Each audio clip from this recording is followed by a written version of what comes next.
Well, here's a car I recognise from Wiltshire, and its owner, specialist in Alfa Romeos, John Williams. John, what drew you to Alfa Romeos in the first place? I used to travel to work with a chap, shared driving, and he had an Alfa Sud 1.5 Ti, which I thought was the most amazing car, and I just have to have one. And so that's how it started, really. And previous to that, I'd had a friend in the Air Force who had a Giulia Super, which again I thought was just such a great car, but very misunderstood.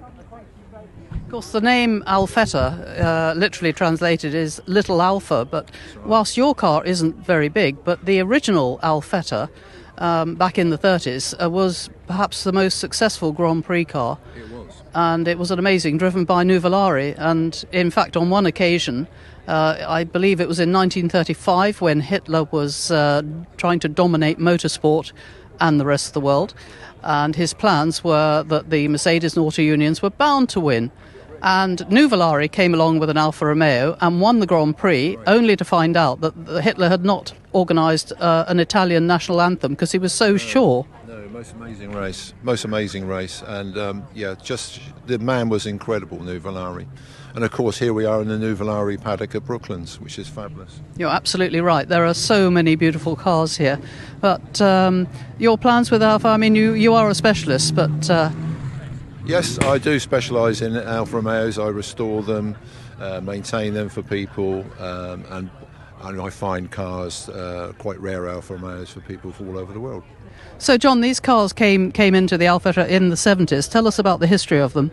Well, introduced in 1972, they were a revelation, and they were different from the earlier models, the early 105 models, in the fact that they introduced a de Dion rear suspension with a transaxle, which meant the gearbox and the axle at the back, which gave it a near 50-50 weight distribution over both axles, which makes it very stable on motorway speeds.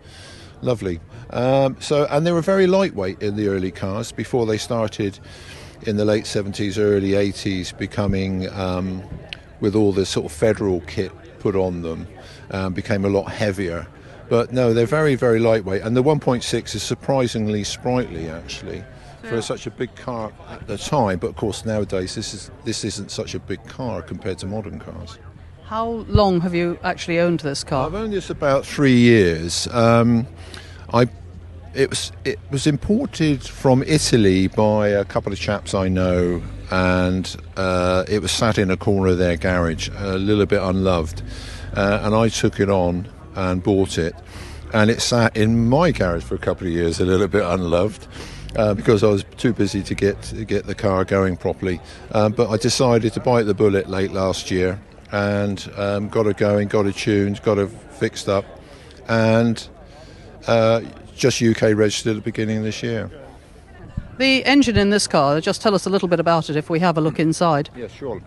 Well, the engine originally started up as a 1.3 unit in the Giuliettas of 1954, and has been going for a very long time. In fact, it transpired in the late 80s, early 90s into the twin spark, which still has a form today in the cars. But yeah, it's a beautiful engine, very easy to work on. And fun to drive? Oh, absolutely fabulous, yeah, fabulous. And you can really rev the engine quite nicely. This is a 1570cc unit, badged on the car as a 1.6. Twin cam engine, twin carburetors. It's a beautiful car. Is it a practical everyday car for a family person? You could, with any classic car of this ilk and age, it's maintaining them properly is the key, really.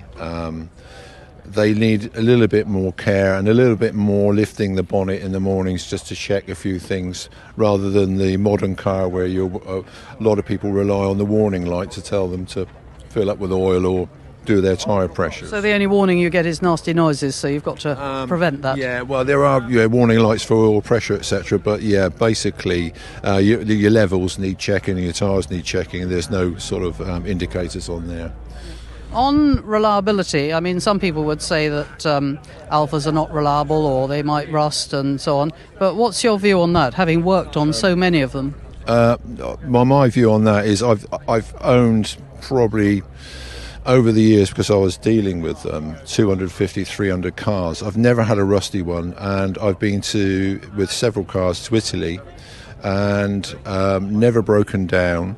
And I've often had to stop and pull over for other people in non-Alfa Romeos to fix their cars. And basically, if they're properly maintained, like anything, they're just wonderful cars. And the problem with them usually is the nut behind the wheel, unfortunately. That is a very, very good saying, the nut behind the wheel. But yeah, it's basically maintain the cars properly and they'll look after you. So, John, what made you choose, if you don't mind me saying, a slightly less valuable car compared with some of the more exotica cars here? What made you choose this delightful car? I think with a lot of the expensive Maseratis and Lamborghinis, they're all fabulous motor cars, but do you know what? You can get an awful lot of joy out of on the lower end of the market on price, I would say. I wouldn't say on the lower end for quality or anything, but just basically there's so much fun to own a car like this. It's just a joy, really. And being a mechanic yourself, you can work on them quite simply. Absolutely. I mean, the engines are everything's easy on the cars. They're just beautifully engineered motor cars and very logically put together, and they've been made easy for the mechanic, really. So. That in itself is a very good reason. Thanks so much. Okay, thank you.